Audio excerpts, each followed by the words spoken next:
Eu felicito também a organização por ter tido esta iniciativa, que de facto considero muito importante, e também, de certa maneira, todos aqueles que se associaram e estão a participar neste debate, da parte do governo, da parte de jornalistas, de profissionais, de pessoas ligadas de algum modo ao jornalismo e à comunicação.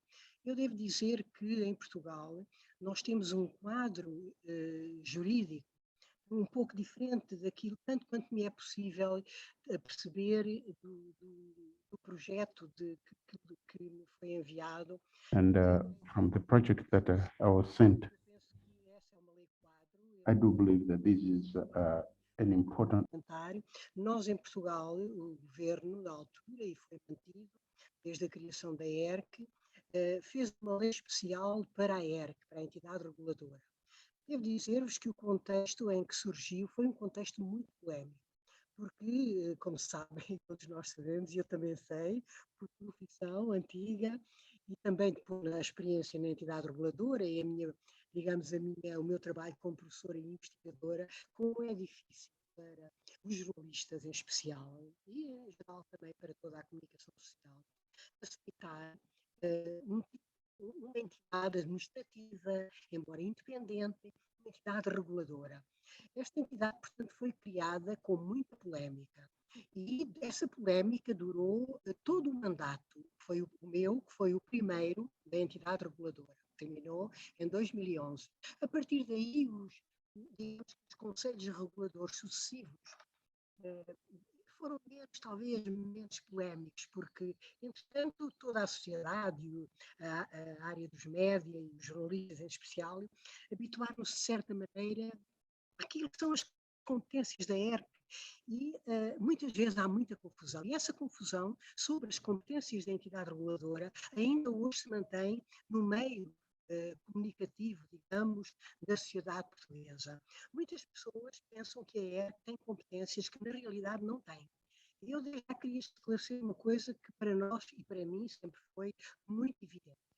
A ERC não tem competências sobre os profissionais, os jornalistas. Não, a ERC, o poder da ERC exerce-se apenas, e já é muito, sobre as empresas de comunicação social, os operadores. E isto é uma distinção fundamental, porque muitas vezes pensava-se, a ERC puniu aquele jornalista, ou aquele, sei lá, aquele diretor, etc. Não, a ERC não tem essa competência. A ERC o que faz é o tipo de sanções que a ERC pode impor, e são graves e grandes, são desde logo retirar a licença às empresas de comunicação enfim, que de qualquer maneira cumpram, ou por outra não cumpram, e infringam claramente aquilo que são as fundamentais do quadro que gere a comunicação social em Portugal, nomeadamente o audiovisual, que é onde se põem os problemas mais graves. Se eu tiver a demorar muito, por favor, interrompam-me, está bem?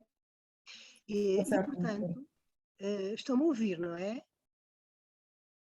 Perfeitamente, doutora, perfeitamente. E, portanto, esta distinção que eu quero fazer, não sei se está clara no vosso quadro legal, mas em Portugal é uma coisa absolutamente indiscutível.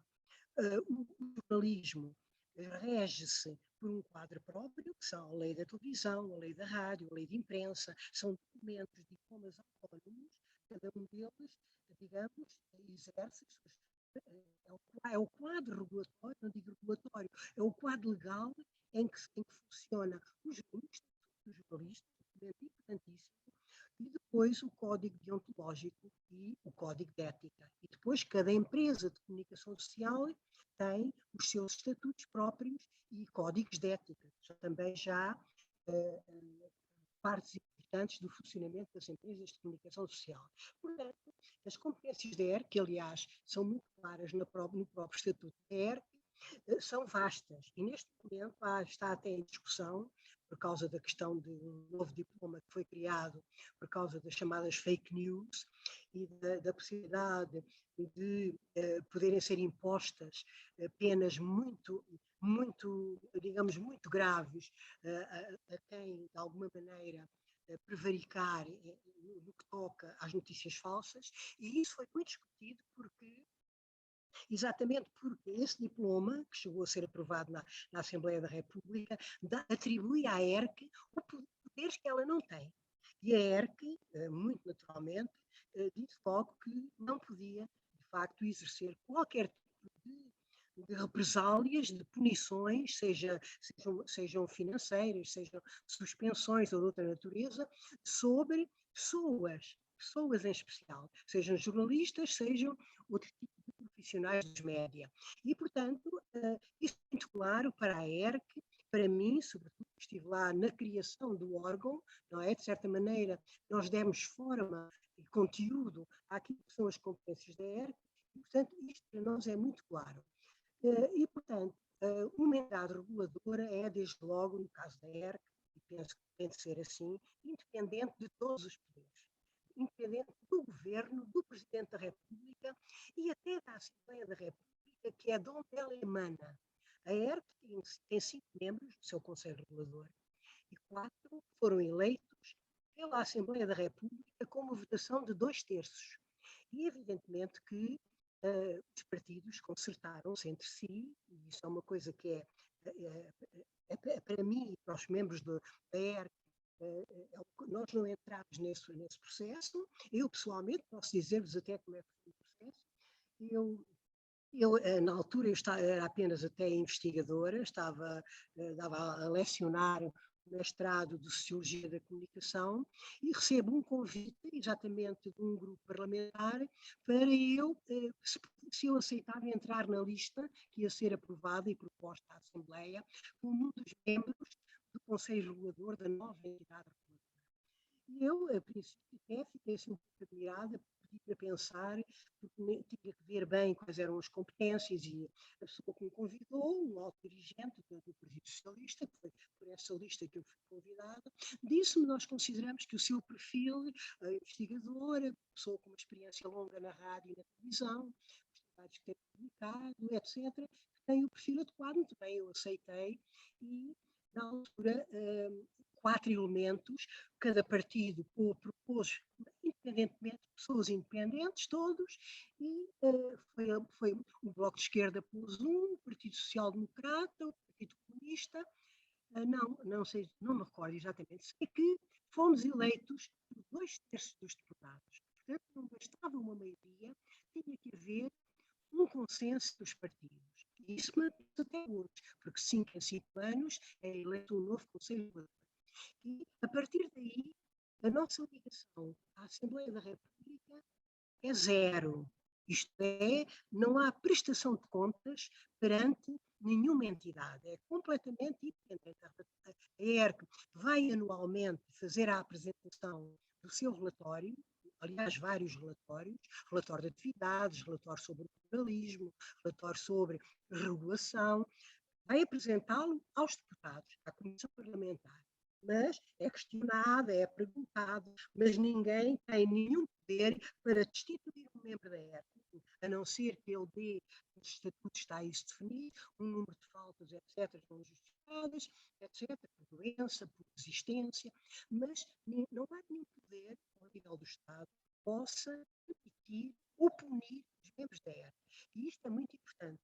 E como isso era, aliás, sabido, não é, por jornalistas e por todas as pessoas, mas nunca foi muito interiorizado, porque as pessoas pensam: fulano foi proposto pelo partido X, ou foi proposto pelo partido Y. Portanto, isso significa, como tu dizes, não, porque nenhum de nós tinha qualquer tipo de militância ativa no partido.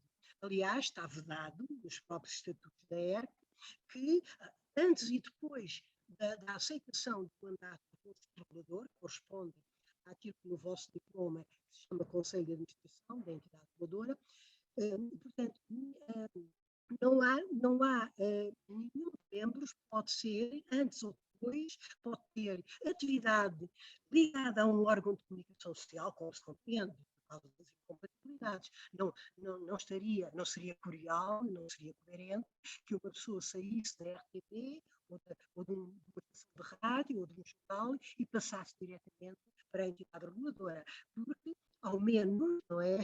Há a chamada o período de nojo, como nós dizemos em Portugal. Penso que o termo também é usado entre vós. Aquele who, período de reserva, em que a pessoa tem que passar um certo tempo entre so before going into the ERC, people they have to have a grace period before integrating a new. entender, avaliar, enfim, tudo aquilo que é o trabalho da comunicação social. Isto à entrada e à saída é a mesma coisa. Durante, não me recordo agora, mas está nos estatutos, um certo tempo, até penso que é excessivo, de 2 ou 3 anos, os membros que estiveram no Conselho Regulador da ERC não podem voltar a empresas de comunicação social. Exatamente por causa daquela relação que pode ser comprometida e que às vezes, inclusivamente com membros do governo, e essa discussão tem-se feito em Portugal, pessoas que são ministras de uma pasta e depois saem e vão para uma empresa que era de alguma maneira enquadrada por esse próprio ministério, onde a pessoa que depois passou para a empresa estava, e portanto isso são questões que cada vez mais são condenadas na sociedade portuguesa, porque há cada vez mais noção de que a ética é uma coisa que tem que estar presente sempre nos comportamentos, sejam da classe política, sejam do jornalismo, sejam nos dirigentes de outros setores dos média, porque os média não são só o jornalismo, há toda a parte das divisões da programação, há a gestão das empresas, e são áreas completamente diferentes. Mas, evidentemente, e penso que nós aqui estamos a falar sobretudo de jornalismo, penso que em relação ao jornalismo não pode haver nenhuma confusão. E devo lembrar-vos ou dizer-vos, para aqueles que não conhecem também o quadro jurídico português, que os jornalistas são das poucas profissões em Portugal, e não é só em Portugal, penso que nos países da Europa Democrática, em que têm direito ao sigilo profissional, isto é, não revelarem as fontes a não ser em tribunal.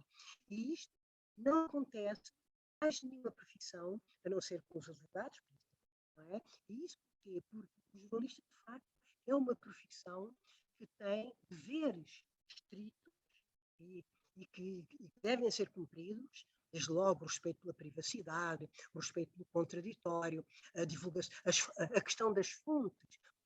Só usar as fontes anónimas ou fontes não identificadas em momentos em que não é possível, por questões que devem ser justificadas, omitir as fontes. Portanto, há regras, há um quadro deontológico e ético do jornalismo que é muito exigente. E por isso mesmo, eles têm também não é uma regalia, essa possibilidade de não ser obrigados a revelar as suas fontes sempre que se trata de proteger identidades, pessoas que podem ser, de alguma maneira, sujeitas a perseguições ou qualquer outro tipo de punições por revelarem, enfim, assuntos que são de interesse de Estado, de interesse para digamos, serviço público. E serviço público não se confunde com interesse do público. Interesse público não é interesse do público. Podem ser, em alguns momentos, coincidentes, mas não são exatamente sinónimos. E, portanto, eu não queria alongar-me muito, terei muito gosto agora em ouvir as pessoas, é muito importante ter bem definidas quais são as competências de uma entidade reguladora e quais são as competências das diversas profissões que são sujeitas à regulação. A entidade reguladora regula tudo aquilo que é o funcionamento dos média, mas não regula o exercício concreto, individual dos diversos profissionais.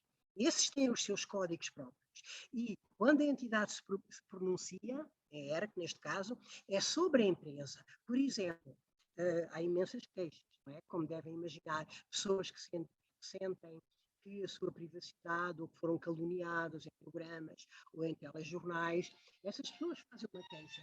E essas pessoas têm o direito a fazer a queixa, fazem a queixa para a entidade reguladora. Porém, a entidade reguladora, quando aprecia essa queixa, ela vai apreciar o trabalho da empresa. E é sobre o trabalho da empresa que ela se pronuncia. E pode chamar, inclusive, o diretor. O profissional que fez a peça foi o objeto, mas pode ouvir para efeitos de concessão e elaboração do seu parecer.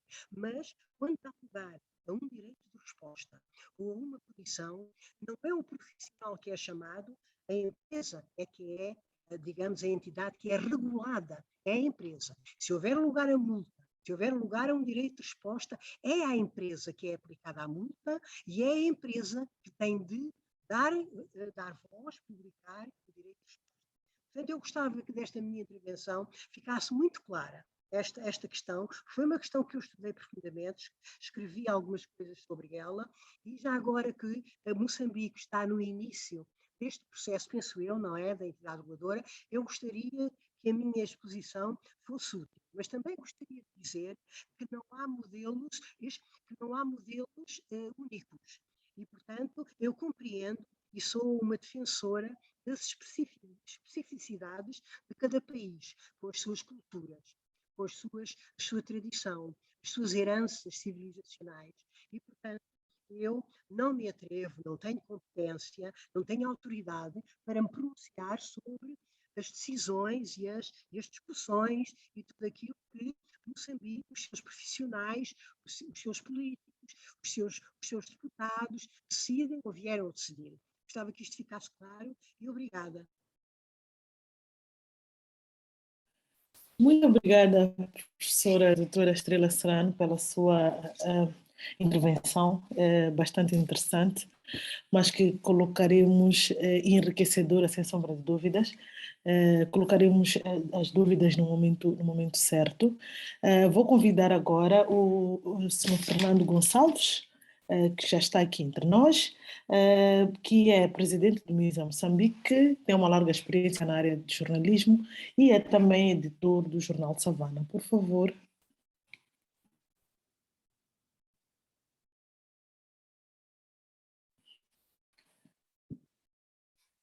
Fernando Gonçalves, será que é o microfone? Pode ligar, conectar o microfone, por favor?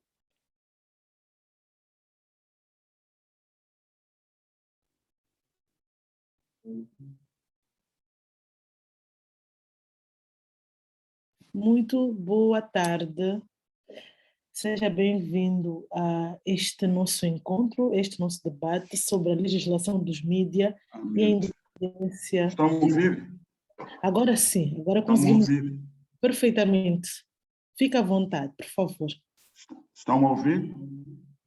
Perfeitamente. Eu dizia obrigado à doutora Benigna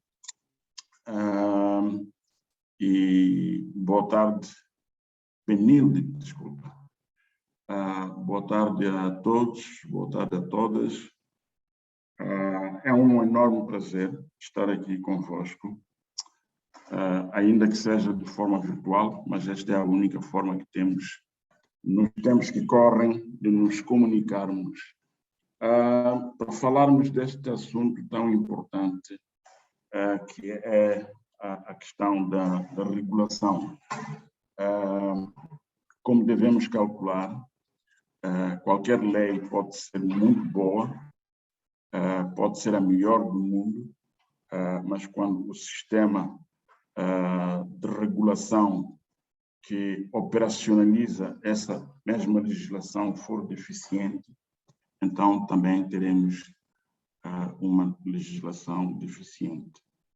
Penso que, dada a limitação do tempo, não vou entrar nas questões teóricas sobre a problemática da regulação para o setor da comunicação social. O que vou fazer é levantar algumas questões críticas em torno da regulação, particularmente neste momento em que Moçambique decorre o processo de revisão da lei de imprensa, uma lei que prevalece já há 30 anos.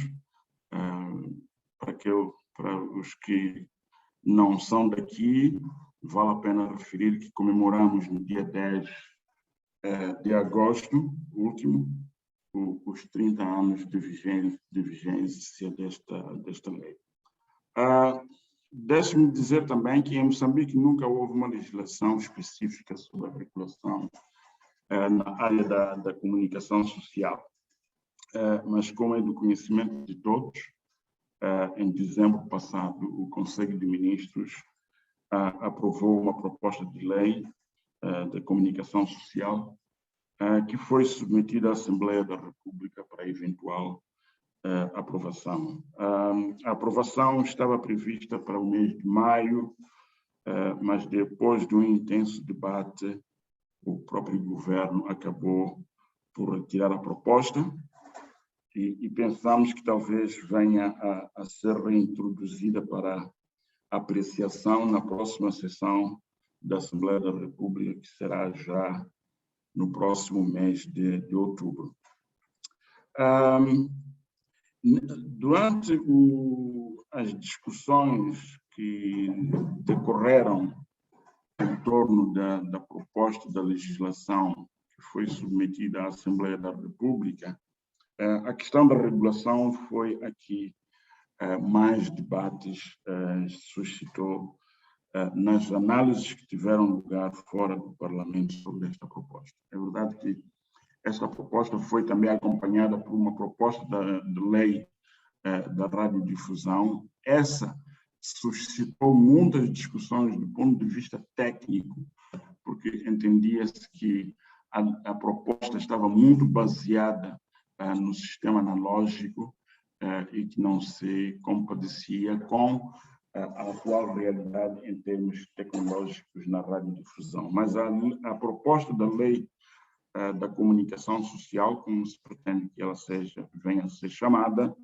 em substituição da lei de imprensa, os debates dessa proposta centraram-se muito na questão da regulação. Houve outras questões também, como, por exemplo, a questão da carteira profissional, como a questão das limitações que eram impostas a respeito pelo segredo do Estado, e isso tudo. Mas a questão fundamental foi a questão da regulação. Organizações como o MISA e outras foram chamadas ao Parlamento para dar o seu parecer sobre a proposta de legislação e nós, ao nosso nível, tentamos, quanto possível, apresentar a nossa visão sobre o documento, como o documento poderia ser melhorado, particularmente e em especial nesta questão da regulação. Fundamentalmente, o nosso entendimento quanto à regulação é que ela deve ser independente de qualquer poder político ou mesmo de quaisquer interesses econômicos.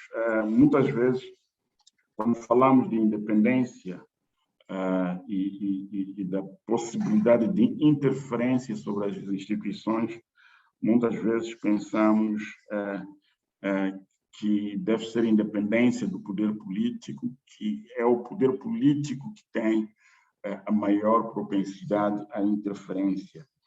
Mas esquecemos do poder econômico, que também pode ser prejudicial quanto aos interesses da liberdade de expressão e da liberdade de imprensa. A questão é levantada muitas vezes nos termos de que há várias entidades reguladoras no país que são indicadas pelo governo e que isso nunca constituiu nenhum problema. E isso é verdade. Mas a distinção que devemos ter é ver que regular questões técnicas e administrativas que já estão padronizadas é naturalmente muito diferente de regular direitos, liberdades e garantias fundamentais, onde até o próprio governo é parte interessada, tanto que é o governo que tem sob seu controle os instrumentos de coação que podem ser usados para condicionar o usufruto desses mesmos direitos pelos cidadãos. Para além também de que o governo, como todos nós sabemos, no que diz respeito ao setor da comunicação social pública, o governo tem muita influência sobre esse setor e, portanto, se atribuíssemos o papel de regulação ao executivo, estaríamos a pôr, como se diz na gíria popular, estaríamos a pôr o jogador a ser, ao mesmo tempo, árbitro. Então, o nosso ponto de partida para esta discussão tem a ver com o facto de que as principais atribuições de uma entidade reguladora para a área da comunicação social são fundamentalmente de regulação, como o próprio nome indica, de supervisão e de fiscalização.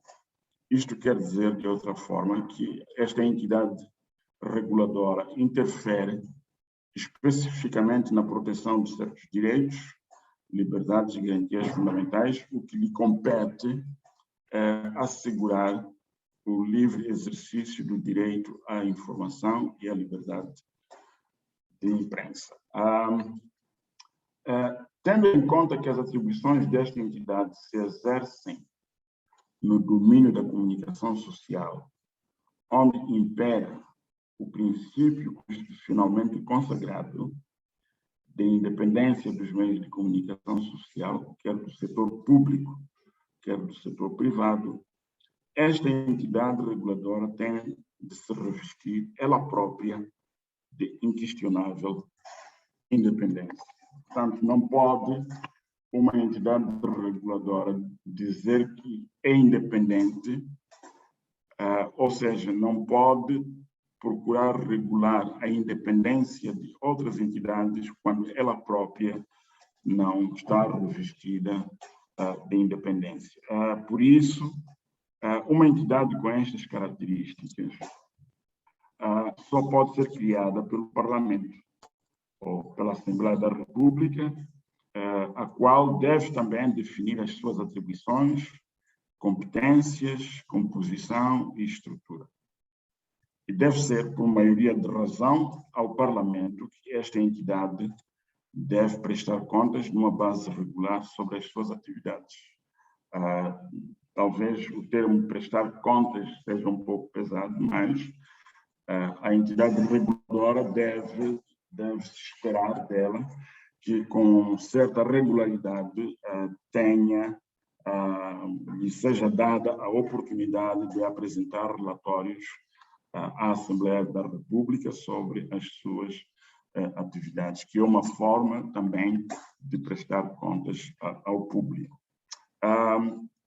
E pensamos nós que uma entidade reguladora com as atribuições, poderes a que já nos referimos, e que seja criada pelo Executivo e que preste contas a este poder executivo, não tem condições para ser considerada uma entidade independente.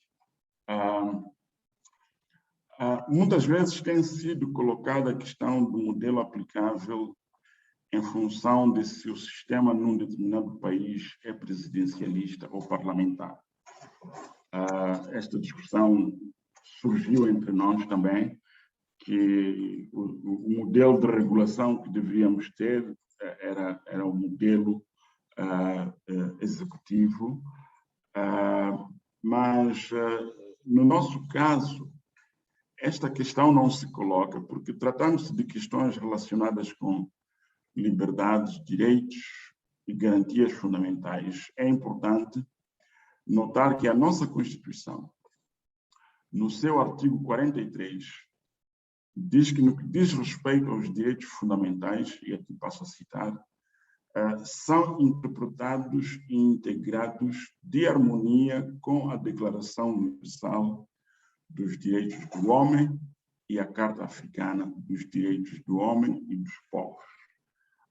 Portanto, tendo em conta esta disposição constitucional, quando se trata de interpretar o alcance dos direitos, liberdades e garantias, a questão do sistema de governação prevalecente no país torna-se irrelevante. Deixe-me dizer algumas palavras sobre uma instituição que tem um papel a desempenhar no setor da comunicação social.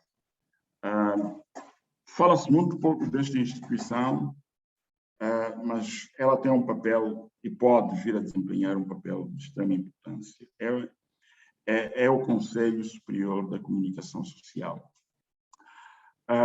O Conselho Superior da Comunicação Social surge pela primeira vez no ordenamento jurídico moçambicano através da Lei número 18/91, de 10 de agosto, também conhecida pela Lei de Imprensa, a atual Lei de Imprensa, que está neste momento a trabalhar para a sua revisão. Com efeito, este dispositivo legal dedica um capítulo inteiro, que é o capítulo 6º, desde o artigo 35 ao artigo 40, a esta entidade, portanto, ao Conselho Superior da Comunicação Social. O capítulo 6º da Lei de Imprensa, de forma específica, lida com as seguintes questões relacionadas com o Conselho Superior da Comunicação Social. 1. É a definição do Conselho Superior da Comunicação Social, o que ele é. 2. São as atribuições. 3. As competências. 4. A composição do Conselho Superior da Comunicação Social. 5. O mandato, portanto, quantos anos é que os membros do Conselho Superior da Comunicação Social devem permanecer em funções. E, finalmente, o número 6, que é a organização e funcionamento do Conselho Superior da Comunicação Social. Perdão. O número 1 do artigo 35 da Lei de Imprensa define o Conselho Superior da Comunicação Social como sendo o órgão através, estou a citar aqui, o órgão através do qual o Estado garante a independência dos órgãos de informação, a liberdade de imprensa e o direito à informação, bem como o exercício do direito de resposta e de tutela. A Constituição de 2004 acolhe o Conselho Superior de Comunicação Social, conferindo-lhe desta forma dignidade constitucional. Aqui há uma inversão na questão do Conselho Superior da Comunicação Social. Por razões que eu não vou entrar em muitos detalhes agora, quando foi aprovada a Constituição de 1990, o princípio da liberdade de expressão e da liberdade de imprensa foi introduzido muito tardiamente e não havia muito tempo para mais detalhes. Então, ficou assim, mas a Lei de Imprensa, que foi aprovada em 1991, já introduz o Conselho Superior da Comunicação Social. Então, na revisão constitucional de 2004, a nova Constituição de 2004, então, acolhe o Conselho Superior da Comunicação Social e confere desta forma dignidade constitucional. O número 1 do artigo 50 da Constituição da República de 2004 define o Conselho Superior da Comunicação Social como sendo, e passo a citar, um órgão de disciplina e de consulta que assegura a independência dos meios de comunicação social no exercício dos direitos à informação, à liberdade de imprensa, bem como dos direitos de antena e de resposta. Fim de citação. Como se pode ver, estas são, por excelência, atribuições de uma entidade reguladora da comunicação social. O parágrafo 4 do artigo 50 da Constituição da República mandata o Parlamento a aprovar uma lei orgânica do Conselho Superior da Comunicação Social. Surpreendentemente, mas surpreendentemente mesmo, dada a importância das matérias que estão ligadas à comunicação social, esta lei nunca chegou a ser aprovada. E não sei se alguma vez foi feita alguma proposta para a aprovação de uma lei orgânica do Conselho Superior da Comunicação Social em obediência a este comando, que é o parágrafo 4º do artigo 50 da Constituição da República. Importa referir, para terminar, que a atual proposta de lei de comunicação social prevê nas suas disposições finais a revogação da atual lei de imprensa. Isto cria alguns problemas,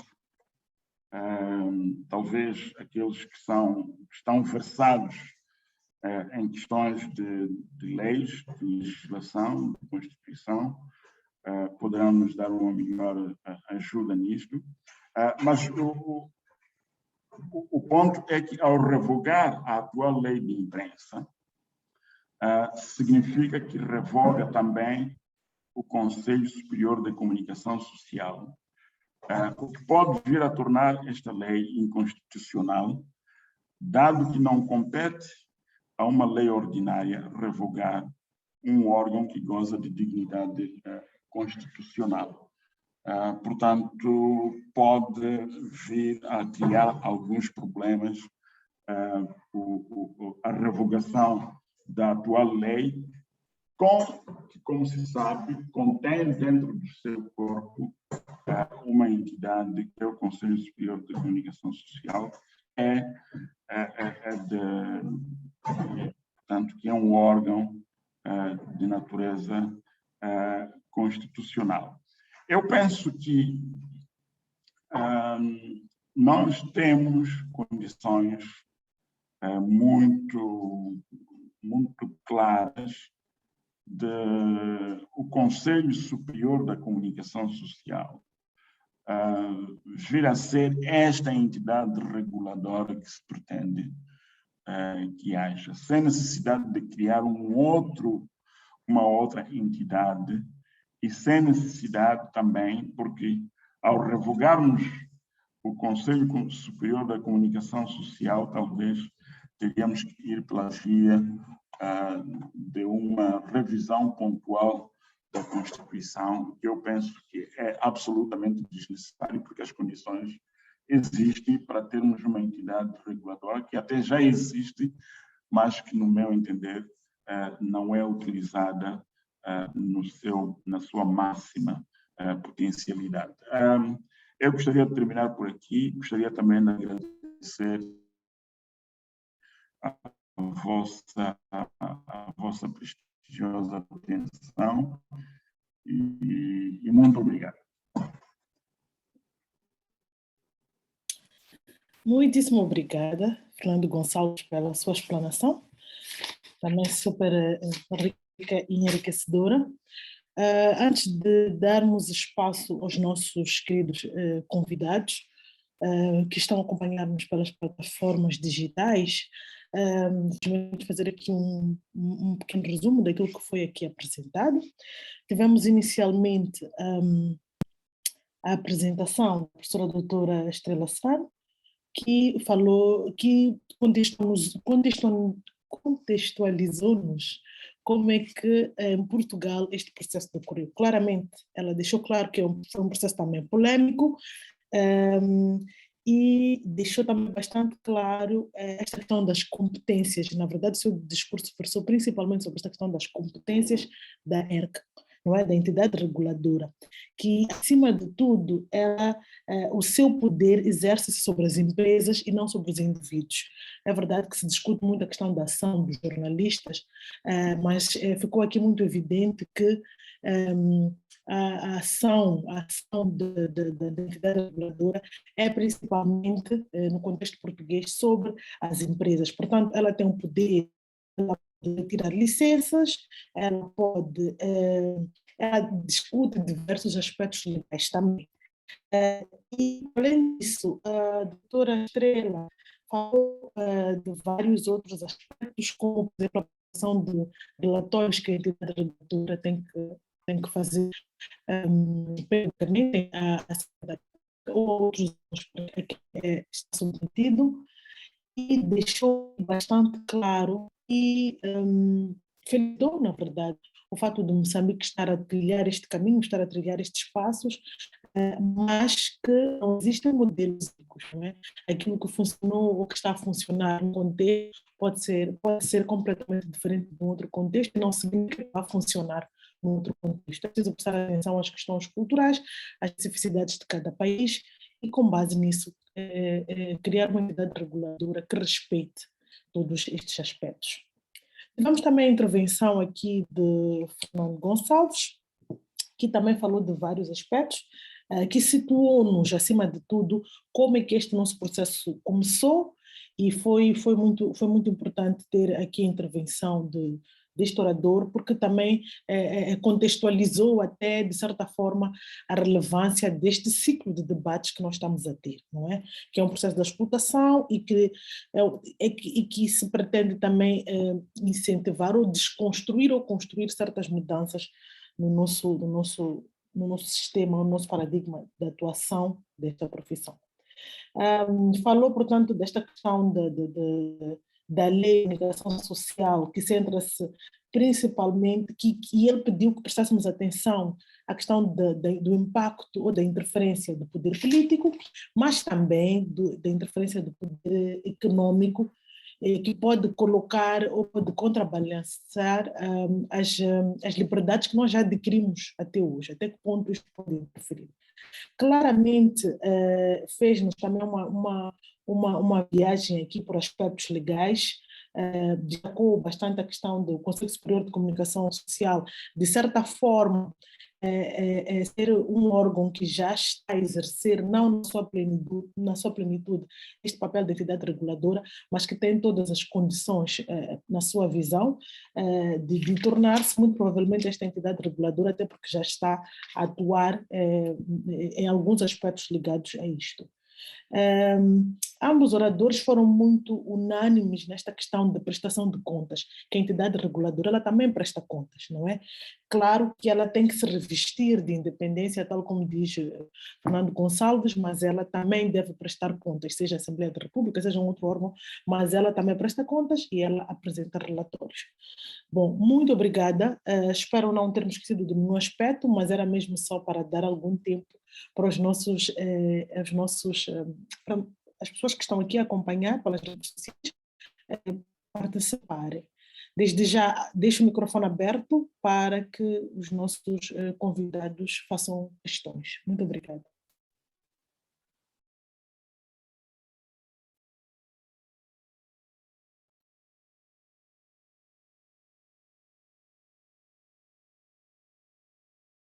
Gostava também de informar que nós temos serviços de interpretação simultânea que decorem, portanto, se tivermos algum convidado que prefere falar noutra língua, no caso na língua inglesa, por favor, fique à vontade.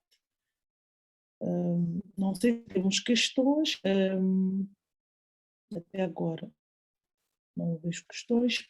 A equipa técnica, por favor, fique à vontade em opinar, em dar-me algum toque, caso tenham questões que eu não esteja a ver.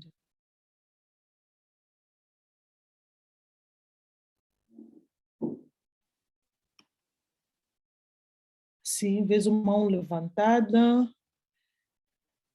Não consigo, infelizmente, ver quem é que pede para falar, mas, por favor, fique à vontade, pode ligar o microfone, ou se preferir escrever, mas nós preferimos que ligasse o microfone, de forma que todos possamos ouvir a sua questão. Muito boa tarde.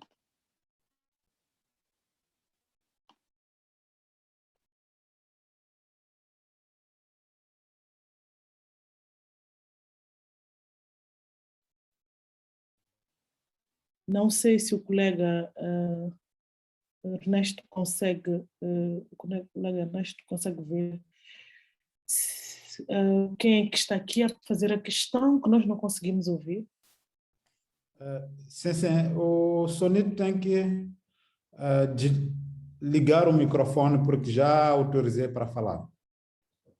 Está certo. Ligar o microfone e fazer a questão, se faz favor. Obrigada. Desativar o Estou lixada. Já conseguimos ouvi-lo, caro Sanito? Com bondade.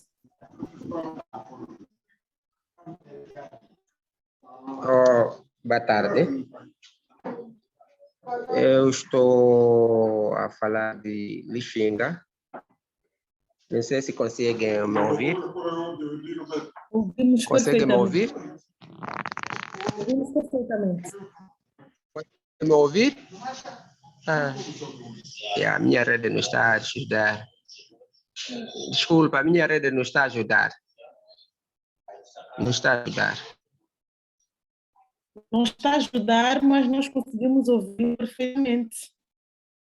Eu penso que pode colocar a questão à vontade.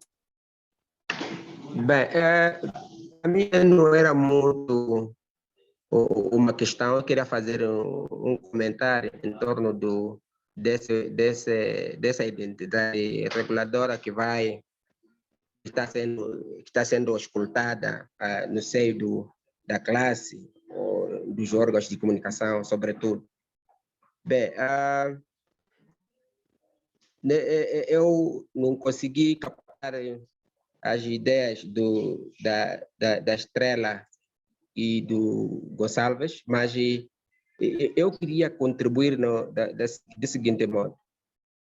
É que já tivemos várias iniciativas como essas, e que a ideia é tentar desenvolver, e para a Estrela até falou em algum momento em termos de mandatos, e este tem sido o grande problema, é que estamos agora a lançar uma ideia, estamos no meio do mandato, e depois de terminar esse mandato, as pessoas que depois são nomeadas, etc., acabam cortando algumas ideias que está sendo avançada, que seria muito importante para o desenvolvimento das próprias organizações. Como que isso vai para não ser repetitivo, porque já vimos muitas coisas, como que vamos assegurar de que esse processo de regulação de uma identidade reguladora esteja avante e tenha continuidade no futuro? Qual é a garantia que vamos ter? Eu, por exemplo, já vivi um cenário próprio do Conselho Superior de Comunicação Social, que tinha uma ideia de expansão, por exemplo, do Conselho Superior de Comunicação Social para as províncias, né? Já tinha preparado os documentos, tinha preparado o material, etc., mas depois que chegou outro mandato, simplesmente alguém, não sei, com ganância, alguma coisa, etc., cortou as pernas e as coisas ficaram assim muito baralhadas. Será que não vamos correr essas iniciativas e depois cortamos? Qual é a garantia que nós temos disto para avançarmos? Era mais ou menos isso que eu queria colocar. Certo, muitíssimo obrigada. Nós conseguimos reter completamente a sua questão, ouvimos-lo perfeitamente e agradecemos por estar aqui conosco, ligado de tão perto, mas ao mesmo tempo de tão longe, poder participar aqui neste debate necessário. Eu vou dar a palavra a outro participante. A sua questão será respondida, fique descansado, mas vamos deixar outras pessoas também falarem para depois seja respondida esta questão. Obrigada, Sr. Sanito.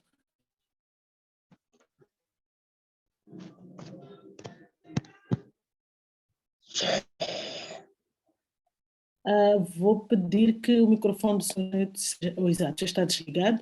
Tem mais alguém que pede a palavra, por favor? Pode colocar as questões? Senhor Anselmo, peço que o colega Saúl permita-o falar, por favor. Boa tarde. Muito boa tarde, seja bem-vindo. Muito obrigado, doutora Benilde. Eu primeiro quero parabenizar o MISA por esta iniciativa de organizar uma série de webinars para discutir sobre essas duas leis importantes. Na verdade, a maioria de nós, sobretudo, sobretudo algumas pessoas ligadas à comunicação e informação, sempre ouviram falar destas duas leis. Já tiveram até a ocasião de ler essas leis, mas depois falta um entendimento comum, tendo em consideração que é uma matéria completamente jurídica, e nem todos somos jurídicos, como dizia também o Dr. Fernando. E, portanto, quero agradecer ao MISA por esta iniciativa. Em segundo, eu gostava de pedir uma pequena explicação à doutora Estrela Ferramo, no que diz respeito à diferença entre a regulação dos mídias ou das empresas jornalísticas e a regulação dos profissionais de comunicação social. Eu não cheguei muito a perceber a diferença, mas acredito, daquilo que eu vi, é interessante saber qual é de fato a diferença entre as duas coisas. Depois, a segunda questão é mesmo para o Dr. Fernando. Eu gostava de saber, nesta contextualização que faz, quais, de fato, os artigos, digamos, fundamentais e que, de fato, se mostram problemáticos nesta fase em que estamos, no que diz respeito às duas leis. Citou alguns artigos, um dos quais é o que revoga o Conselho Superior de Comunicação Social, que cita, de fato, que é, ao mesmo tempo, problemático, uma vez que uma lei ordinária não pode revogar, digamos, uma lei constitucional ou um órgão instituído pela Constituição. Gostava de saber quais são os outros artigos, mais ou menos, das duas leis que podem ser ainda revistos e aos quais temos que ter sempre em consideração quando estamos em contato com estas duas leis. Muito obrigado e devolvo a palavra para vós. Muitíssimo obrigada, Sra. Anselmo. As suas questões foram colocadas, foram anotadas e vamos já passar de imediato à professora doutora Estrela para que responda. Eu acredito que anotou, consigo ver que anotou as duas questões que foram colocadas. A primeira, que vem de Lixinga, que tem a ver com a questão dos mandatos, até que ponto isto é um risco, não é? Ou se vamos propor aqui poderes vitalícios. E depois tem esta segunda questão do Sr. Anselmo, que gostaria que aprofundasse ou que explicasse melhor essa questão da diferença entre a regulação das empresas e a regulação do profissional, que são aspectos diferentes. Muito obrigada. Obrigada também. Bom, boas questões. Em relação à primeira, vamos tratar-nos pelos nomes, o Sanito, que levanta várias questões e, sobretudo, gostei de uma expressão que é muito popular também em Portugal, é o cortar ou não cortar as pernas. Bom, em relação aos mandatos, em Portugal, a entidade reguladora e em toda a parte onde há entidades reguladoras, elas têm um mandato. E o mandato, nesse caso em Portugal, é de 5 anos e não pode ser prolongado nem repetido. E, aliás, essa é uma condição fundamental da independência da própria entidade reguladora. E há própria disse na minha exposição inicial que as limitações são imensas, inclusivamente até as pessoas que foram convidadas e que são convidadas para integrarem o órgão, digamos, de cabeça da entidade reguladora. A entidade reguladora tem um corpo de funcionários especializados em direito e em média, não é? E, portanto, o órgão regulador, a cabeça, digamos, entre vocês aparece como Conselho de Administração e nós é Conselho Regulador, são pessoas que, quando têm que pensar 2 vezes se aceitam, porque têm essas limitações. Para já, durante aqueles 5 anos, só podem dar aulas. se forem professores, ou enfim, participar em palestras, não podem ter mais, acumular com nenhum emprego mais. E, portanto, durante 5 anos, elas interrompem as suas profissões, os seus lugares, não é? Se tiverem empresas, são requisitadas e, portanto, podem voltar às empresas. Mas, no meu caso, eu já tinha pedido, já tinha saído da empresa há muitos anos, já tinha sido assessora do Presidente da República, Mário Soares, portanto, apanhou-me numa fase da minha vida em que eu já não tinha nenhuma ligação a nenhuma empresa onde pudesse perder o emprego durante aqueles 5 anos. Mas houve um colega meu, por exemplo, que não podia voltar à empresa, ele era da RTP e também não podia agora, por 3 anos, que era o espaço de nojo, período, arranjar outro emprego, não é? Até porque já não estava numa idade e, portanto, essa questão dos mandatos é muito dura e não é fácil uma pessoa aceitar, pelo menos em Portugal, ir para o Conselho Regulador sem pensar bem, de facto, estou disponível durante 5 anos, eu não posso fazer mais nada a não ser fazer umas palestras, fazer as aulas, dar aulas em tempo limitado, isso era a única coisa que se podia fazer. E, portanto, está fora de causa e penso que só pode ser assim para garantir a independência total da entidade reguladora, é que não está a facilitar as coisas no primeiro mandato para depois ficar no segundo. E, portanto, a independência também, tem a ver também com isso. A pessoa está livre durante aqueles 5 anos, tem que decidir fazer a regulação, exercer as suas competências, sem pensar se deve agradar aos deputados, ou ao governo, ou a qualquer entidade, para lhe prolongar o mandato. Não. Até, como eu disse há pouco, em Portugal a entidade reguladora não depende de nenhum órgão. Ninguém tem jurisdição sobre a entidade reguladora. Só os seus membros são inamovíveis. Isso, aliás, está escrito. Portanto, mandatos sem repetição, mandatos únicos. Talvez pense que em Portugal não há muitas entidades que tenham este tipo de mandato único. 5 anos, 5 anos. 5 anos é muito tempo. É, de facto, no meu caso, no caso do primeiro conselho, eu para construir a entidade reguladora, que tem um corpo de investigadores, académicos e profissionais que, de facto, conhecem, sabem da poda, como se diz dizer, sabem do que é que fazem. E eles têm um papel fundamental na avaliação das queixas, na construção das declarações. É um corpo de juristas também muito sólido, especializados em comunicação social, fazem parte da entidade reguladora. Como digo, é um diploma próprio, estatutos próprios, onde está tudo definido. E novas competências obrigam a uma revisão dos estatutos. Não há mistura de leis, nem mistura de competências. Eu penso que o Sanito fez essa pergunta e, portanto, essa questão de haver alguém que não gostou do trabalho da entidade reguladora ou do regulador e, como ele disse, corta-lhe as pernas. Não, isso é impossível, à luz do quadro jurídico português. Em relação ao oceano, também uma boa questão. A diferença entre regulação da entidade reguladora, regulação do jornalismo. Ora bem, meu caro, a nível conceptual, e estou a falar com pessoas que têm formação e que estudaram estas coisas, que não são só trabalhadores que estão ali no computador a escrever notícias ou a pensar outras coisas, não.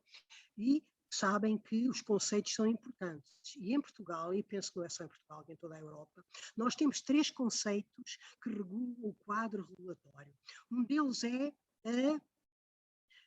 a regulação, ou por outra. O quadro regulatório, a regulação em geral, tem três patamares. Um deles é a autorregulação.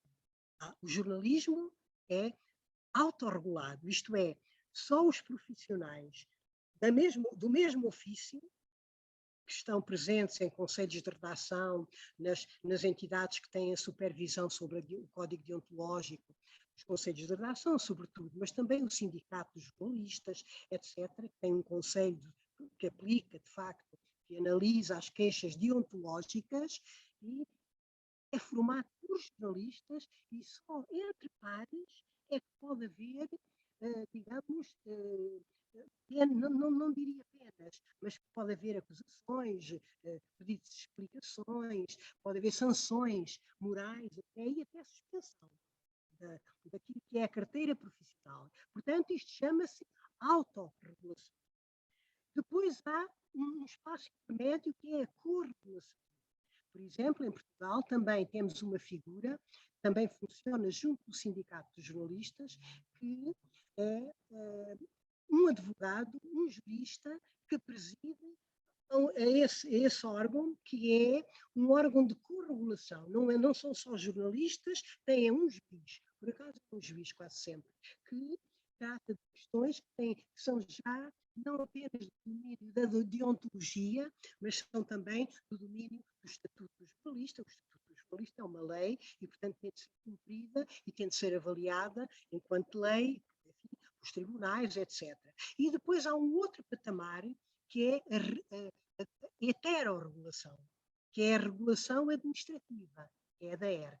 Portanto, a ERC não interfere no seio da profissão do jornalismo, nem interfere na parte da corregulação, isto é, a parte do sindicato, que tem os seus juristas, os seus conselheiros, e, portanto, também eles próprios têm o código deontológico, a comissão da carteira, que têm as suas diretivas e os seus quadros, se não são jurídicos, são parajurídicos, em que os jornalistas têm que obedecer, porque se não obedecem, pode ser retirada a carteira. A ERC não tem nenhuma competência para retirar a carteira a um jornalista.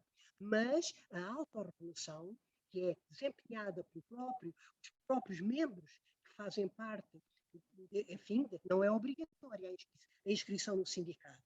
Nem sequer não há uma ordem de jornalistas em Portugal. É um assunto muito polémico. Não é? Que em Portugal nunca foi possível. Os jornalistas recusam uma ordem de jornalistas. E, portanto, é o sindicato que, no fundo, que tem no seu seio um conselho deontológico que recebe ele também queixas de natureza deontológicas de jornalistas, de pessoas estranhas aos jornalistas que fazem queixas. A ERC não entra nesse patamar. Também não entra na heterorregulação. Funciona também junto do sindicato da profissão. E depois a entidade, a ERC, é uma entidade administrativa. Esta palavra tem sentido e tem conteúdo. Não pode, a não ser, vamos lá ver, o quadro pelo qual a ERC se rege são as leis. A Constituição da República, que também foi aqui invocada, penso que o Anselmo, a Constituição da República, a lei da televisão, a lei da rádio, a lei de imprensa, o Estatuto dos Jornalistas, etc. Há um conjunto de leis e quando há queixas sobre jornalistas em concreto, a ERC muitas vezes envia essa queixa, responde à pessoa, essa queixa deve ser apreciada pelo corpo dos jornalistas que fazem parte do Conselho Deontológico. Funciona, como disse, junto do Sindicato dos Jornalistas. E, portanto, para a necessidade de ter bem presente a diferença de conteúdo destes três patamares da regulação, heterorregulação, é a cabeça no sentido de ser administrativa. Corregulação, que tem juristas e tem jornalistas no seu seio, porque, naturalmente, os jornalistas não são especializados em juristas e, portanto, precisam ter conselheiros, membros que estão lá, enfim, que fazem parte dos corpos, digamos, de funcionamento dos sindicatos e que dão apoio ao sindicato e ao Conselho Deontológico. E depois a autorregulação. E é na autorregulação que está o patamar mais importante. E ninguém pode interferir, nem governos, nem entidades estranhas. São os próprios jornalistas que têm que ser e devem ser tão exigentes ou mais com eles próprios do que os próprios cidadãos. Porque hoje em dia a sobrevivência do jornalismo pode estar em causa. E, aliás, eu fico muito espantada quando são os próprios jornalistas, muitas vezes nas redes sociais, que parece estas camadas mais jovens, parece que não têm a noção daquilo que são as suas balizas. As suas balizas, que são o Código Deontológico dos Jornalistas, é o documento mais importante para a salvaguarda do jornalismo enquanto profissão autónoma. Mas o jornalismo não é apenas uma profissão, é uma missão também. E por isso, nos primórdios, os primeiros estudos sobre o jornalismo, e não há assim grandes diferenças, o chamado contrato social, que o jornalista é um contrato que é subentendido, pode não estar escrito, mas o jornalista é um contrato social com os cidadãos. Eu fui provedora dos leitores durante também com o mandato limitado do Diário de Notícias. Foi muito interessante essa experiência para me dizer como era muito próxima dos cidadãos que escreviam fazer queixas e muitas vezes os próprios jornalistas escreviam à provedora e diziam assim: senhora provedora, nós precisamos também de um provedor, nós, que nos defenda dos diretores. E eu aprendi imenso a desempenhar aquelas funções, porque o seio, a hierarquia de uma redação, seja numa direção seja de televisão, de rádio ou de imprensa, é aí que se exerce a autorregulação. Os direitos e os deveres de um diretor também devem estar muito claros, quer na maneira, na própria organização interna da empresa, quer no próprio conselho de redação, dentro dos meios de comunicação, que é um órgão importantíssimo de autorregulação, onde estão representados os jornalistas, eleitos pelos seus pares, nas diversas categorias de redação, desde o repórter mais simples até um subdiretor ou um chefe de redação, etc. E é aí que se deve passar a discussão sobre a ética e a deontologia do jornalismo. E hoje em dia nós vemos, muitas vezes os jornalistas desconhecem ou desprezam aquilo que é a especificidade da sua profissão. O facto de terem um código deontológico. Quais são as profissões que têm um código deontológico? Olha, em Portugal, eu posso dizer 2 ou 3 apenas. Desde logo, os médicos, os jornalistas. E depois eu não sei se há muitos mais que tenham um código deontológico. Não é um regulamento, um estatuto da profissão, não. Um código deontológico. E esse código é a baliza que defende os jornalistas. E é isso, o respeito por esse código é que separa um jornalista de um blogger ou de um no Facebook que se lembra de notícias e de dar notícias. A credibilidade do jornalista vem do respeito pelo seu código. Aquilo é uma espécie de crachá. Eu tenho um código deontológico. Eu sou jornalista. Vocês sabem que aquilo que eu digo e escrevo obedece a um código. E se eu não respeitar esse código, eu posso perder a carteira profissional. Esta é a maior defesa do jornalista. Mas muitos, infelizmente, e talvez até, eu como professora posso dizer também, já fui jornalista, já fui professora, já fui reguladora, bom, também já tenho muitos anos, não é? Mas devo dizer-vos que a coisa mais importante de um jornalista é o seu código deontológico. E isso é que esse contrato é um contrato subentendido com o cidadão. Quando se fala com um jornalista, sabe-se que ele não mente, não pode mentir quando dá uma notícia. Não pode, porque está a violar o seu código. E, portanto, eu penso que, em relação ao Anselmo, a diferença é esta, não é? O jornalista tem um código deontológico. A regulação do jornalista é autorregulação. Não é igual à regulação das empresas. Essa é administrativa. É independente e é administrativa. Desculpe, eu novamente entusiasmo, coisa longa. Muito obrigada, professora. Não há como não se entusiasmar. O seu entusiasmo quando falou desta questão da missão, não é só uma profissão, é também uma missão. E quando nós estamos a falar deste casamento até que perfeito, não há de entusiasmarmos-nos e falarmos um pouco mais. E muito obrigada pelo seu contributo. De certeza que virão mais questões, mas agora vamos passar as questões ao Dr. Gonçalves, que há aqui 2 questões muito importantes que eu não sei se ele conseguiu acompanhar. A primeira vem de Lixinga, do Sr. Sanito, que ele falava desta questão dos mandatos, não é? Basicamente, o perigo de ter mandatos. Se nós temos um mandato de uma entidade reguladora de 4 a 5 anos, no final deste mandato, provavelmente todos aqueles ganhos vão se perder, ou seja, vamos cortar as pernas. E também a outra questão que ele colocava era sobre quais são os artigos fundamentais e problemáticos que existem nesta questão da lei da comunicação social. Quais são os principais artigos fundamentais e problemáticos? Claro que não precisa desenrolar todos, mas quais são os principais que podem perigar, por um lado, esta questão da revogação do Conselho Superior da Comunicação Social, como bem falou. Existem outras questões também para si. Eu vou pedir primeiro que responda estas duas e depois temos mais duas aqui diretamente colocadas a si, Dr. Gonçalves, está bem? Que estão no chat, mas peço por favor que responda estas duas. Obrigada. Obrigado.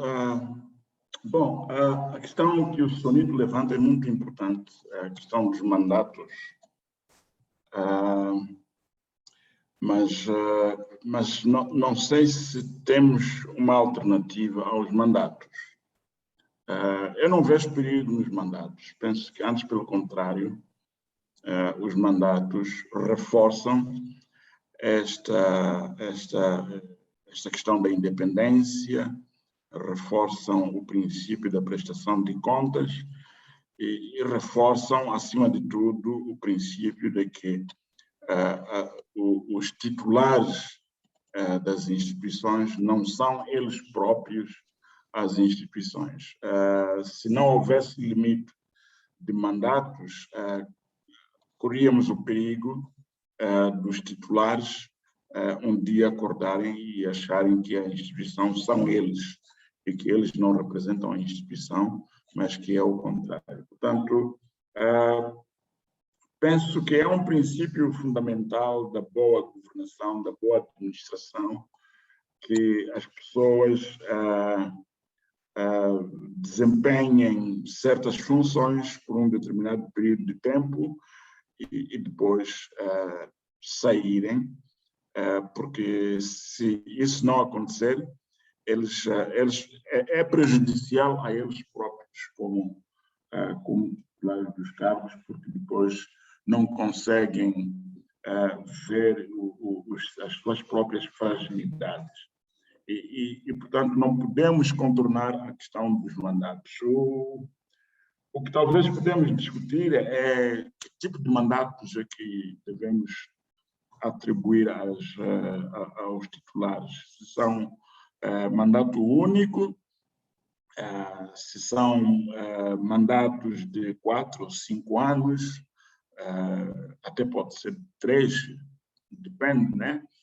Em sociedades onde a democracia está muito bem consolidada, a questão de quem está no lugar não é tão importante, não é mais importante do que os assuntos que devem ser tratados. Eu penso que há uma questão que tem a ver com a memória institucional. As pessoas que saem devem garantir que aquelas pessoas que entram vão encontrar alguma informação que lhes permita também continuar com o seu trabalho. Portanto, porque as instituições não são deles ou dessas pessoas, as instituições pertencem ao Estado e o Estado somos todos nós. Portanto, penso que ao senhor Sonito, esta é a única resposta que eu posso dar. Quanto à expansão do Conselho Superior para as províncias, não sei como é que isso vai ser operacionalizado. É preciso analisar muito bem a pertinência, primeiro, mas depois também as questões práticas em termos de instalação do Conselho Superior ao nível das províncias. As questões colocadas pelo Anselmo, bom, não diria que são artigos problemáticos.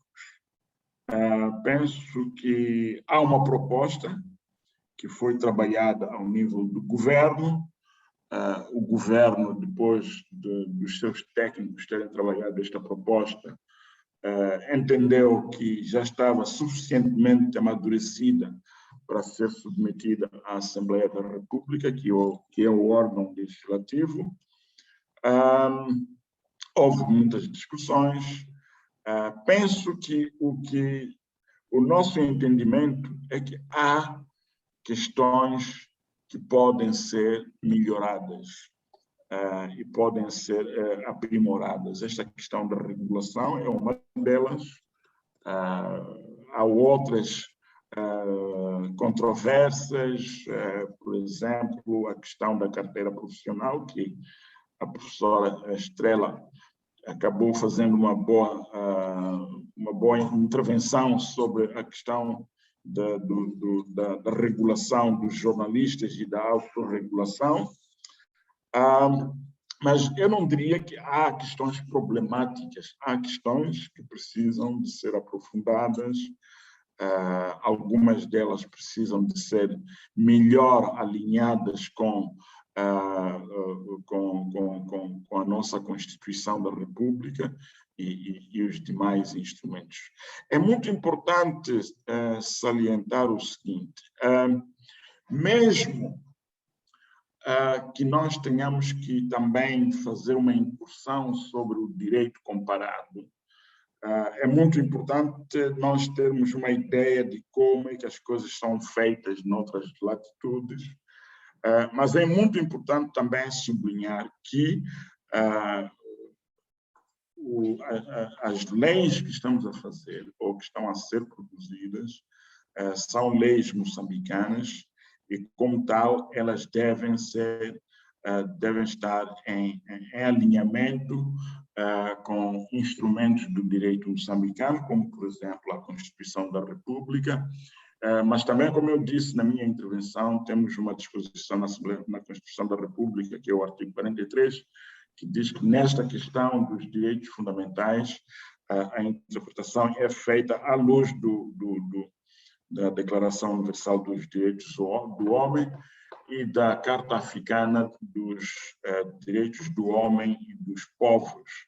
E muitas das disposições que devem fazer parte da legislação sobre a comunicação social são encontradas nesses dispositivos, como, por exemplo, a declaração sobre a liberdade de expressão em África, que é de 2002, mas que foi alterada em 2019 e que é um documento da Comissão Africana dos Direitos do Homem e dos Povos. Temos, no caso da proposta de lei da radiodifusão, temos, por exemplo,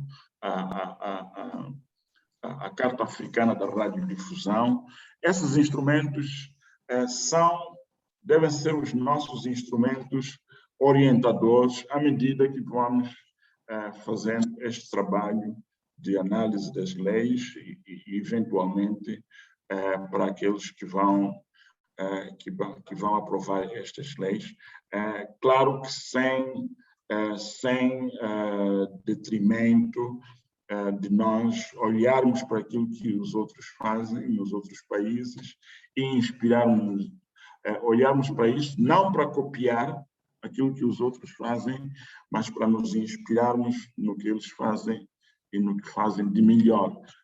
Os bons exemplos são para serem seguidos, são para serem emulados. Eu vou parar por aqui, não sei se respondi a todas as questões, e muito obrigado.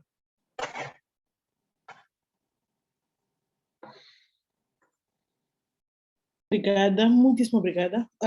Passo a ler duas questões, foram para si também, por favor, que foram aqui colocadas pelo professor Isaías Fuel. A primeira que ele coloca é: que estratégias devem ser adotadas para potenciar os órgãos públicos de uma cultura pluralista em termos de vozes na disseminação das suas visões ideológicas?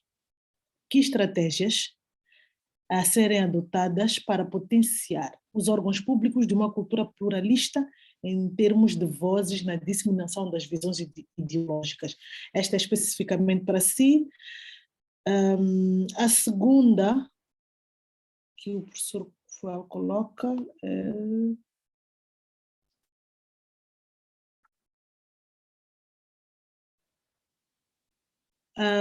na verdade, ele explica que não percebeu o seu posicionamento, portanto, o Dr. Gonçalves, em relação às estratégias para evitar a mão negativa econômica nos meios ou nos órgãos, num contexto em que elas apresentam problemas sérios de sustentabilidade. Ou seja, num contexto em que os órgãos apresentam problemas sérios de sustentabilidade, quais são as estratégias que se propõem para evitar a mão negativa econômica? Estas foram feitas diretamente a si.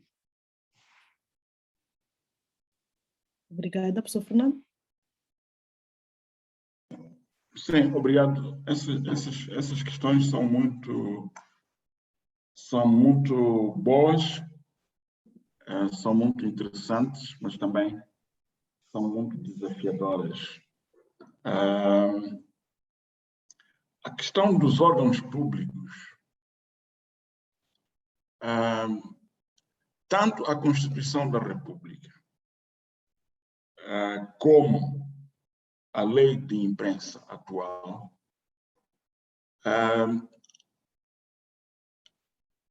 abre espaço para que os órgãos do setor público se guiem pelos princípios do pluralismo e da diversidade de pontos de vista nas suas programações e nos seus conteúdos.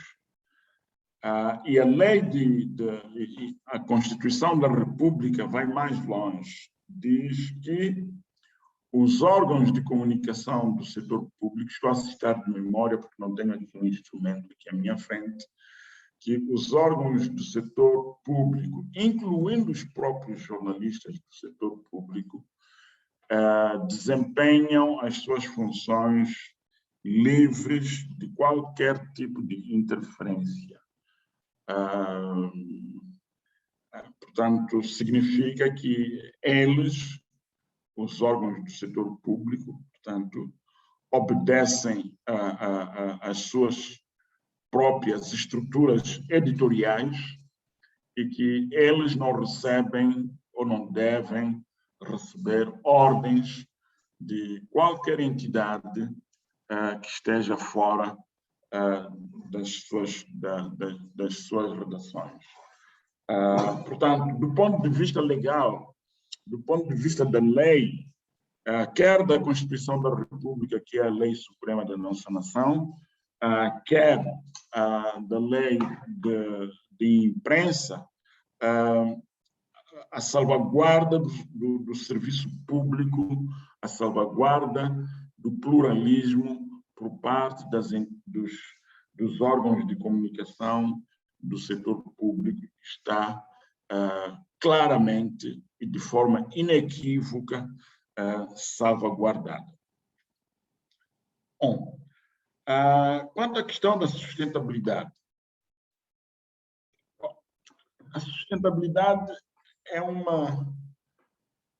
não existe uma receita feita que vai determinar a sustentabilidade.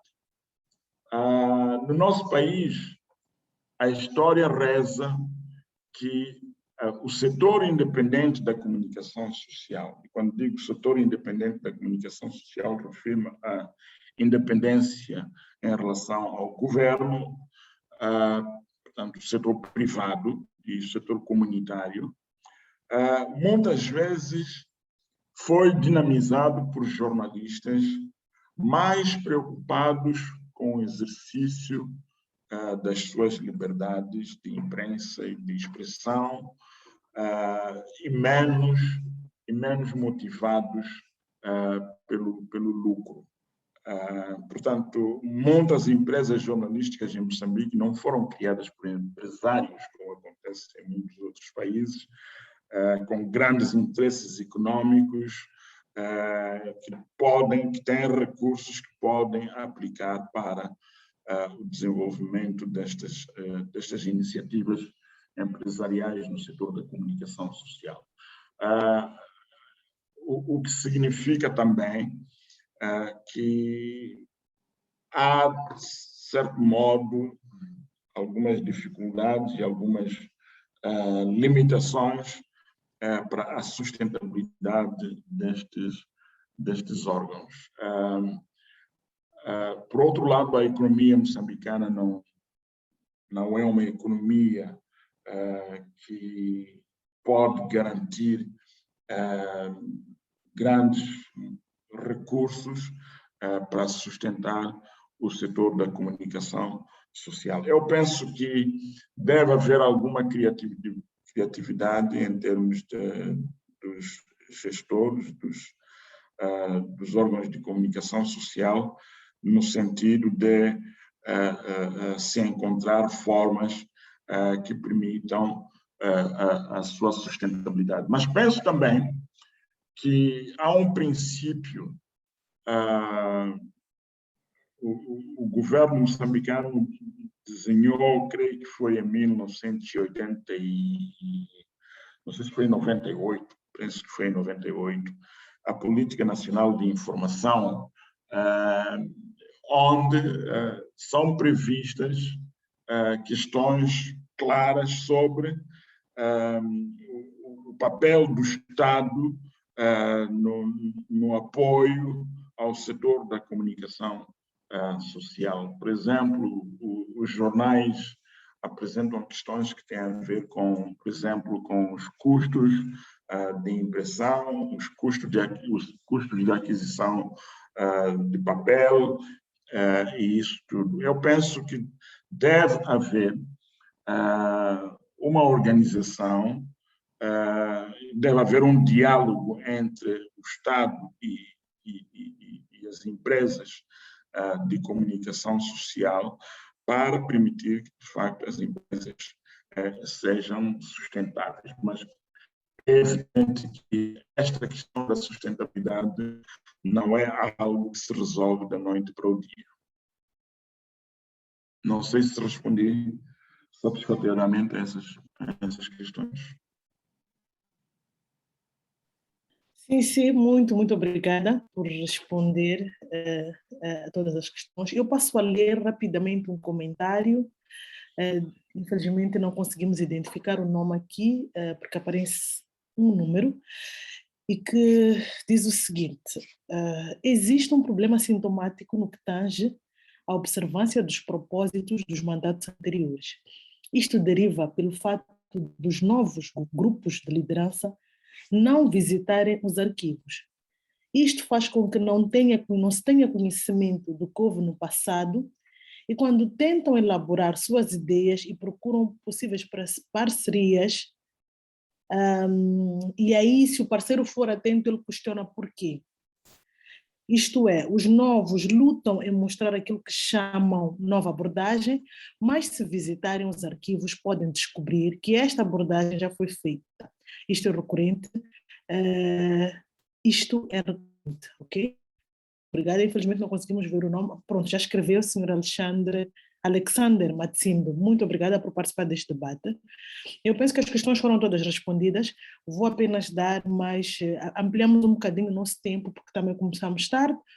Vou apenas dar mais 5 minutos à professora Estrela Serrano para fazer a conclusão do seu discurso. Igualmente vou também passar ao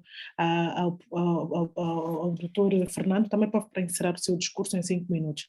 Acredito que os vossos discursos vão passar um pouco por esta questão aqui de legislação e muito provavelmente também pela questão dos mandatos, que foram questões bastante discutidas e que foram também unânimes os dois em defender e explicar a necessidade e os efeitos e consequências de termos mandatos. Muito obrigada. Passo a si, professora Estrela, e de seguida pode passar diretamente para o doutor Gonçalves. Obrigada. Obrigada eu. Pois, as questões são interessantes, claro que nos levariam muito longe, não é? Mas não posso acrescentar muito em relação a isso, visto que normalmente as intervenções referem-se ao quadro concreto e particular do vosso país, o que é normal. Eu também conheço melhor o quadro do meu país, ou o europeu, que é muito relacionado, sei da União Europeia, mas eu gostava de dizer o seguinte: nós falámos aqui, sobretudo, do quadro legislativo, falámos em leis, em coisas que são feitas exatamente em abstrato. Desculpa interromper. Peço, por favor, professor, doutor Fernando, para colocar o seu microfone em mute, por favor. Desculpa interromper. Não, Pode... Não, eu estava a dizer sobretudo. Pois. Nós falamos sobretudo, evidentemente, em debate desta natureza ou de outra, falamos em abstrato, em geral, falamos do quadro legislativo, da Constituição, do quadro regulatório, e algumas das intervenções e das que vêm aqui, que nós lemos aqui no bate-papo do Zoom, referem-se exatamente a isso, mas depois no concreto como é que é? E há um elemento que é o que nós falamos, mas que é o elemento humano. As instituições não vivem sozinhas, são dirigidas, são integradas por pessoas. E nós temos que pensar que uma instituição pode ter um quadro, um estatuto, tudo magnífico, conforme todas as leis, mas se os executantes não tiverem a preparação e não tiverem a formação que é exigida exatamente para poderem dirigir e executar os mandatos para que foram eleitos ou nomeados, no caso da ERC são eleitos para a Assembleia, como já disse. Bom, se as pessoas não tiverem formação, então as instituições sozinhas não podem fazer nada. E aí eu gostava de apelar àquilo que também é um dos cores, digamos, das minhas intervenções, é a questão da formação.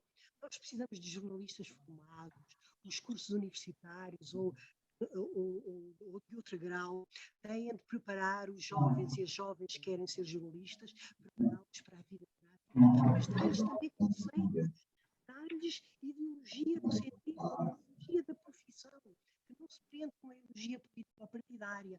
A profissão, todas as profissões têm uma ideologia. E a ideologia profissional dos jornalistas é a independência, o pluralismo, a diversidade, o cumprimento do código deontológico. Portanto, os mandatos dependem das pessoas que os exercem. E, portanto, invistam na formação dos jornalistas, na formação dos jovens que estão a frequentar a escola, seja de direito, da comunicação, seja na gestão. Precisamos de pessoas formadas em todos os países, formadas para aquilo que é a sociedade moderna e contemporânea. E, portanto, era isto que eu queria dizer. Tudo se resolve não apenas com as instituições, com as leis, mas também com a formação daqueles que vão depois executá-las e que vão dirigir as empresas que essas leis representam. Muito obrigada, foi um prazer estar aqui convosco. Muito obrigada. Vou pedir o Dr. Fernando para tecer as suas últimas considerações, antes de passarmos a palavra ao Dr. Yanala, se faz favor.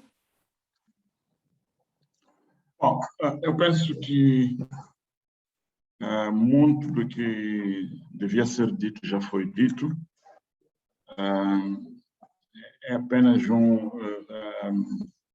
em jeito de fecho, dizer que a questão da regulação, como eu disse no princípio, é fundamental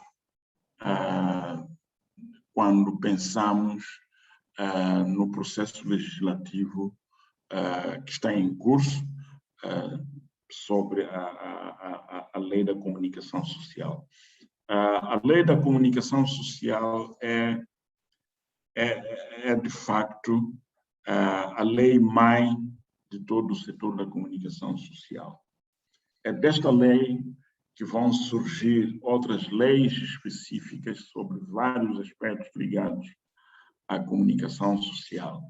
E é importante que esta lei seja ela própria uma lei que crie um ambiente favorável para o exercício da liberdade de expressão e da liberdade de imprensa em Moçambique. E, portanto, que tudo aquilo que tiver que ser feito para a criação de um ambiente regulatório em Moçambique, nesta matéria, seja feito para que seja uma entidade reguladora, de facto, independente e que dê resposta aquilo que são as necessidades dos moçambicanos. Obviamente que uma entidade reguladora criada por decreto executivo é contrária a esses interesses e nós pensamos que vai ser possível, com base num diálogo construtivo e profícuo, vai ser possível criar uma entidade reguladora que, de facto, se possa orgulhar pela sua independência e que possa exercer o seu papel de fiscalizador com a devida pertinência. Quero já agradecer a todos por terem escutado e penso que estes debates vão continuar. Hoje falamos da regulação, mas penso que haverá outros assuntos a serem debatidos ao longo desta fase. E muito obrigado pela vossa atenção.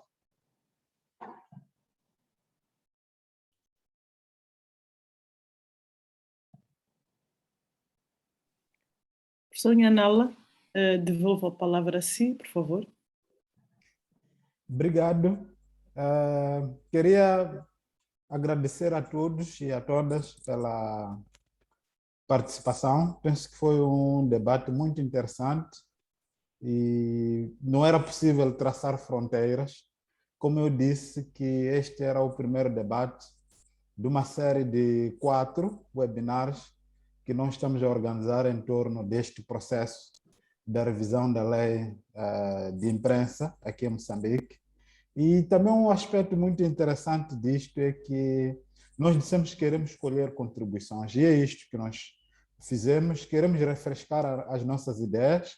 Como dizia a professora Estrela, que não é possível nós refletirmos sem os conceitos, sem um pouco daquilo que nós chamamos dos tipos ideais, daquilo que nós pretendemos como boas práticas também.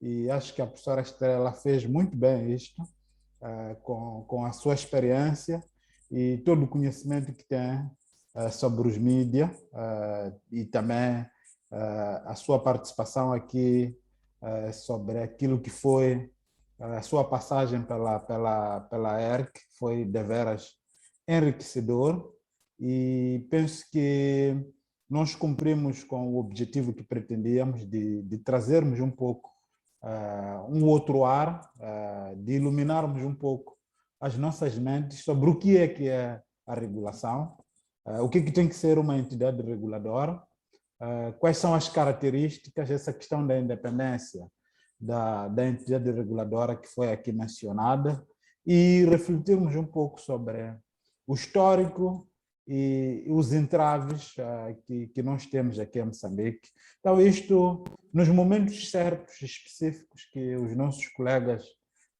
juristas, que estão aqui, alguns, vão estar a formular estas propostas.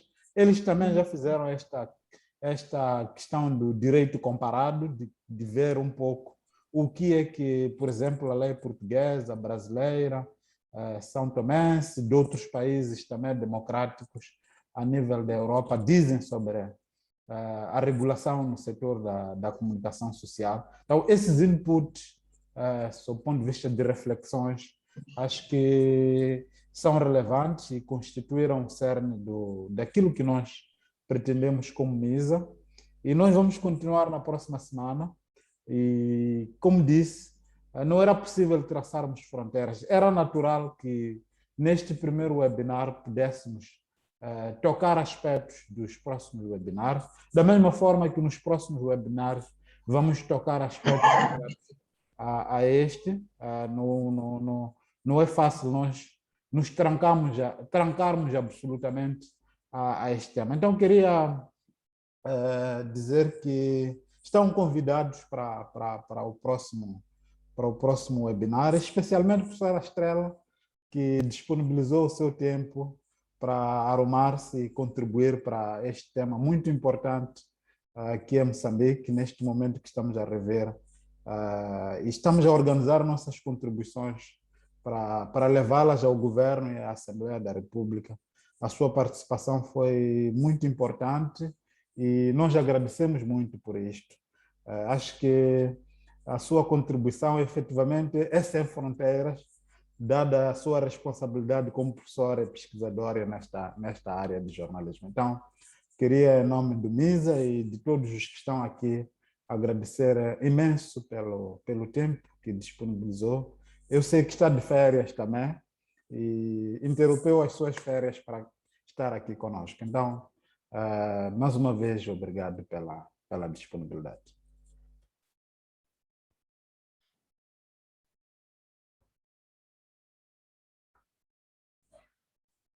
Moderadora, não sei se devolvo-lhe a palavra ou... Muito obrigada, professora Nhanala.